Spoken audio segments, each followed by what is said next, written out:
11 में कह रहे हैं ट्रू और फॉल्स होता है। पहला है the value of 10a is always less than 1। तो देखो ये टेबल है बच्चों, इसमें बताओ 10 की वैल्यू देखो 0 है, फिर 1/√3 फिर 1 हुई है ना, देखो 1 आ गई, फिर ये 1 से बढ़ गई √3, फिर ये हो गई नॉट डिफाइंड। ठीक है, क्लियर है। तो हमने क्या देखा कि ऐसा जरूरी नहीं है कि 10a की वैल्यू हमेशा 1 से कम ही हो।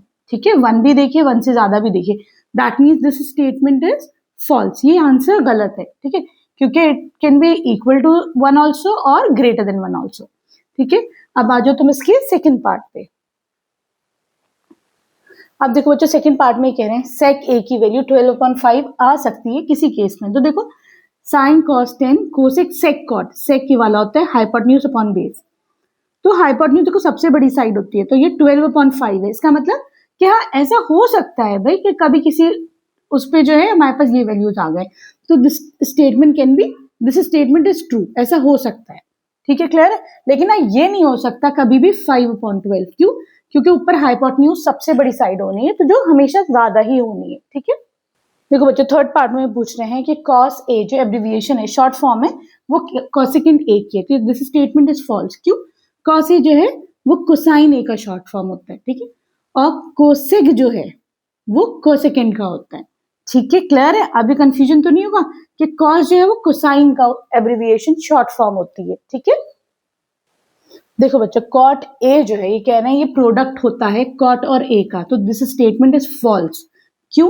क्योंकि cot और a एक पूरी चीज है, ये क्या है ट्रिग्नोमेट्रिक रेशियो है। किसका? कौन सी एंगल का है? तो वो तुम्हें ये एंगल बताता है कि एंगल ए बी थीटा कौन सा एंगल का है। अकेले इसका कोई मतलब नहीं होगा, जब तक दोनों साथ नहीं होंगे ना तभी तुम्हें पता चलेगा बच्चों कि अच्छा भाई इसका तुमको जो है ट्रिग्नोमेट्रिक रेशियो निकालना है। ठीक है, क्लियर है।